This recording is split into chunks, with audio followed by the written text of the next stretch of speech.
Today we're going to talk about the ultimate meta habit. And what is that, you might wonder? It's meal prepping. And I know you're like, what? But let's talk about it.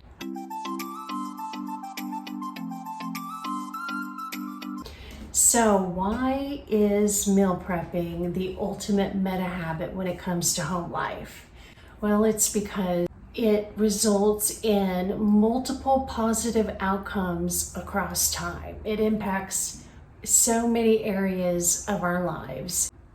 Any action that underlines the identity of an organized person who's got their life together and actually does contribute to so many areas of our lives, that's a win all the way around, right? Let's talk a little bit about how you can go at meal prepping just in a general sense.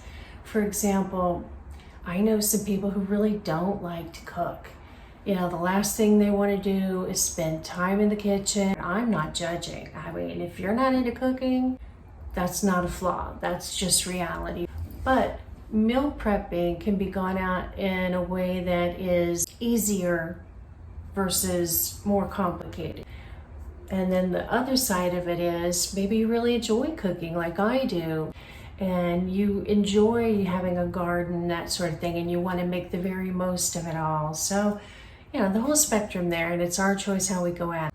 But before you start, think about it strategically first. Ask yourself a few questions, especially if you've never really meal prepped and you've just kind of put meals together on the fly for your family. Ask yourself, what meals do you want to meal prep? Do you want to do breakfast, lunch, and dinner and snacks? Do you just want to meal prep dinners, lunches? You know, it's whatever works for you and your family, but kind of think through how much meal prepping you want to do. Are you going to meal prep for all 7 days of the week? Or are you going to meal prep for the work days just to make your life easier? And then the weekend, maybe you're going to meal plan, but you're not going to prep per se for the weekend. How formal do you want to go at the meal prepping? Individual meal prep containers, you get a row of them out there on the counter times however many people in your family you want to meal prep for. Or are you just meal prepping for, let's say, dinners? And you're gonna make a big batch of grilled chicken and a big batch of ground beef and maybe a couple of sides, and then dinner's just gonna be grab things out and mix and match it up during the week. If you're cooking every day, that's not really meal prepping, right? I'm kind of a hybrid. I like to meal prep twice a week, but for myself, I'm cooking for one. I don't want to be in the kitchen every night, right? Even though I like cooking, I want to make the most of my free time now. I've got a whole new lifestyle. I am formally meal prepping in that, you know, I kind of already was for lunches, for salads at work, and that was really the extent of the meal prepping I had been doing. But now I'm prepping quasi breakfast. That's usually yogurt and berries. And then I am prepping lunch/dinner because I'm trying not to eat after 4 o'clock. So I'm doing the twice a day thing. But I'm really enjoying being able to go at full-blown prepping and not have to think about it. Another time that's really good to meal prep, if you don't want to do it all the time, but when holidays are coming, a lot of us prep cookies and that sort of thing. And if we are going to have company, we might the day before prepare as many dishes as we can so we don't have to be in the kitchen so much once company comes. Another good time to prepare as much as you can is if you know you or someone in your immediate family is going to have a pretty serious medical procedure like knee surgery. When you know you can't be in the kitchen much, that is the best time to be well prepared. And also during your garden harvest, right?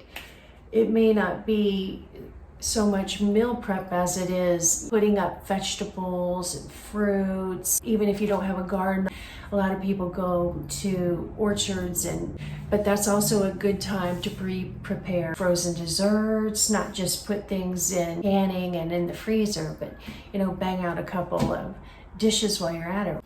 And also pre-prepare carrots, onions, celery, you know, the things that we use in so many of our dishes.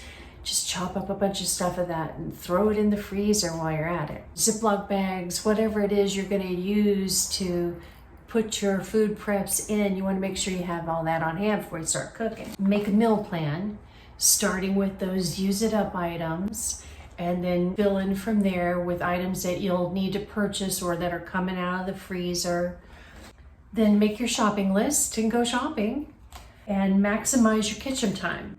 So when you're right then, you're gonna prep. Set out every single pot and pan that you know you're gonna use. Get all your spatulas, colanders, whatever you know you're gonna need all the way through that process, and set it out in one area on your counter. Same thing with your food. Pull all the food out. So that will save you a good solid 20 minutes right there. Start your meats first. And then while those are going, I start in with the chopping of the veggies. If you're a newbie, maybe you wouldn't know. After you're done cooking, let things cool off before you put them in the containers, and especially before you put them in the fridge. Now, you wouldn't want to leave them out for hours, but you don't want to put hot, steaming food into a container and throw a lid over it and throw it in the fridge or the freezer. You're gonna make a lot of moisture in there that wouldn't otherwise happen, and heat up your fridge or your freezer. Another thing that you can meal prep is your morning coffee. I like to make my coffee because I like hot coffee, but if you're into iced coffee, make a pitcher at the beginning of the week. It's always so busy. I can't believe how fast evening goes. Even now that I'm down to a family of one, it just goes by to blink. That's what it's all about, is maximizing our lives, saving time, saving money, and feeling good about it. And I'll show you here some footage of the things that I've prepped this past. For anyone out there who's cooking for one or two, it's a big change, right? And it can also be a little tricky dividing recipes, but when you're trying to eat healthy, I think that makes a big difference in how much easier it is to cook for fewer people. It's also easier to meal prep, in my opinion, because I think whole foods stay better tasting longer. I'm hoping that in showing you what I've got coming up for this week for myself, I can help a few of you to get motivated and maybe go for a few more whole foods in your diet. Maybe think about how you can meal prep so that you can take advantage, and what you can do to save yourself time in the kitchen, and maybe where you can apply that extra time down the road, right? So let's get into it. I wasn't sure if I would continue using this menu board after the YAs headed off to the Midwest, but it turns out I am still liking it. It's helping me stay on track visually. And this week I have planned two of my favorite salads that I rarely made while the girls were here because they didn't care for them, and a family staple with the kielbasa sheet pan. So let's see how much of this I can get in the week. So this is going to be lunch/dinner for me. It doesn't look very appetizing, but this is salmon that came with some pesto butter in the package, which is what you're seeing on top there. And then I squeezed a fresh lemon over it. I got this a long time ago, you guys, obviously on clearance from Walmart before prices got too crazy. This is right at £1. Still by January of 2021. So you guys, that's been in my freezer 2.5 years. So it was time to eat it, right? Instead of salad, I decided I would practice using things up. I bought this asparagus at least a week ago, and I think most of it's salvageable. So I'm gonna eat at least half of that right now. Probably the other half over the weekend. And here's a look at how the salmon turned out. It tasted fine. Just a hint of being in the freezer a long time, but not bad. And I didn't get sick. That's what really matters.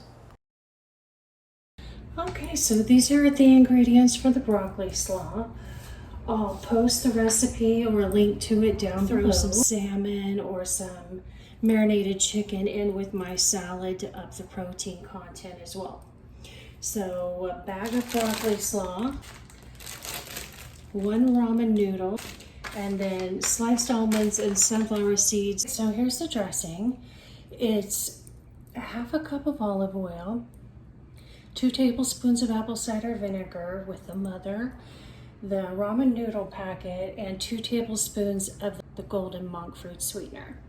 So I'm going to whisk this up. Meanwhile, my noodles are just slightly golden brown. Now I'm going to add the nuts.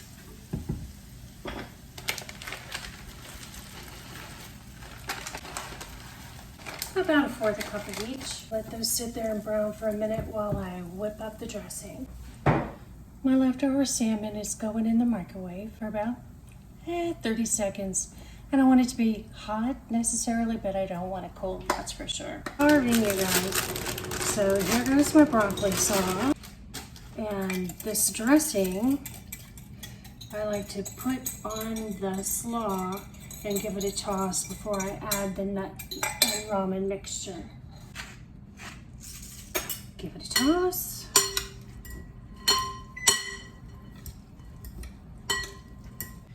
The ramen and seeds in.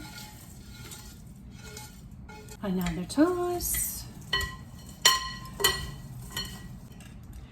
All right, so I'm gonna eat about 1/5 of this, maybe even 1/4, because I am just really hungry and this is the only time I'm eating today. Here's my leftover salmon. I'm gonna just put that bad boy right on top, and I'm gonna go eat lunch because I'm starving. The salad is delicious and it holds up great. This is 2 chicken breasts that I sliced up and have been marinating for 24 hours in this toasted sesame dressing.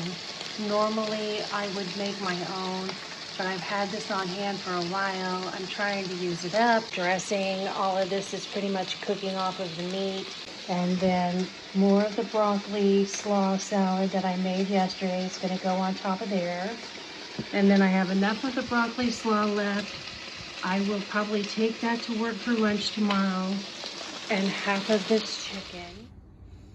And here's my finished bowl, ready to chow down on this thing, and then I'm gonna head out to the pool and get some aerobic water activity in. What we've got going here is meal prep of 2 lunch/dinner dishes. The first one is this Thai beef with carrot basil salad. I came across this in Publix, believe it or not. They used to have these pre-COVID little kiosks set up once or twice a week where they had someone making a dish and they handed out these nice little recipe cards. And I tried this that day and it was so good. But I rarely make it because the girls weren't really into it, so I'm making something that I love, and also I'm gonna make a very standard thing that the girls and I always had at least twice a month typically, which is the kielbasa and veggie sheet pan dinner. So I'm gonna start in on the kielbasa. You've seen me make that before on this channel, so I'm not gonna go into every little detail on that. It's just basically a bunch of chopped veggies, this kielbasa chopped up, but I'm gonna put a spin on it that I could not have done when the twins were here. I'm sorry for the noise. It's raining and my skylight is very noisy.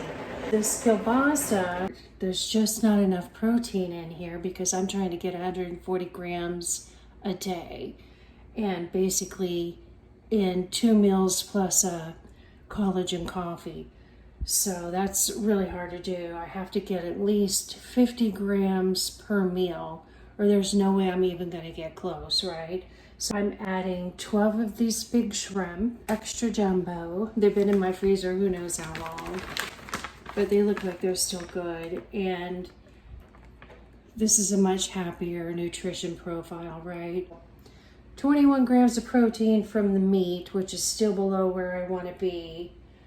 But, you know, I'll supplement it with something else, maybe double up on the yogurt or whatever I do that day to get that protein count up. And I'm gonna get to chopping and prepping away here. Carrots will go in the Thai salad as well as the kielbasa sheet pan. The broccoli, zucchini, peppers, potatoes, and onions are all going in the kielbasa sheet pan. The green onions, the lime, garlic, and then a bunch of green herbs. I've got cilantro, parsley, I've got a big pot of basil I'm gonna tear up, and then condiments. In the Thai salad, it's soy sauce, clam juice, salt, and minced garlic. And then in the kielbasa sheet pan, but I'm gonna go a little spicier and go with blackened seasoning. The sheet pan will cook for 30 minutes in the oven. It's just a bunch of chopping on the front end.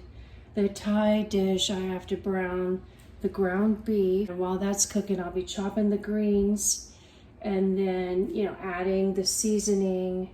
And the recipe calls for serving it over a bed of rice. Well, I made roasted cauliflower the other day and I saved half of it for this salad. So I'm going to rice this up with my meat chopper. If you guys haven't tried that trick, you need to if your cauliflower is already cooked. And that will serve as my rice bed.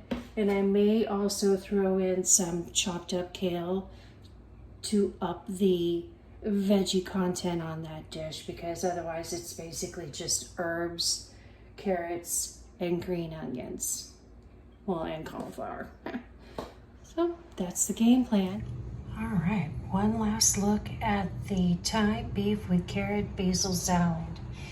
So what I've done here for the meal prep, which in my opinion, good meal prepping not only includes using quality ingredients and cooking a good recipe, but it's also a make or break it in how you store it and convey it to your office or wherever you're going to eat it. For example, this dish, because the carrot and herbs have a dressing, and I'm putting it on the steamed riced cauliflower, but I want a little extra greens in there, so I chopped up about 1.5 cups total of fresh spinach. And I'm gonna put this on top of the cauliflower because I don't want to mix it in with my salad that has the dressing until I get to the office. I want the spinach to stay as fresh and crisp as possible. And one of these I won't be eating for basically almost 48 hours. So that's the strategy there. And then I don't want to put the ground beef in there until I'm building my salad bowl at the office. Now, this is about 6 ounces of beef in each of these, and then the other 6 ounces I'll be putting in a baggie in the freezer. Because I could use this to do all kinds of different on-the-fly Asian bowls or whatever, right, down the road.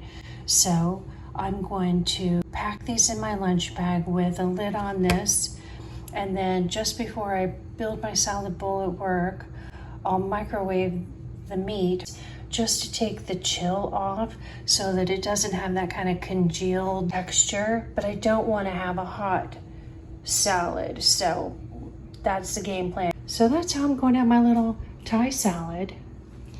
And then the sheet pan meal doesn't get any easier than that.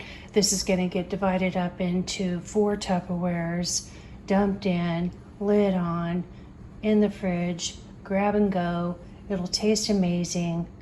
And so that's my game plan for the next 5 days food-wise. And here's a look at the finished Thai basil salad.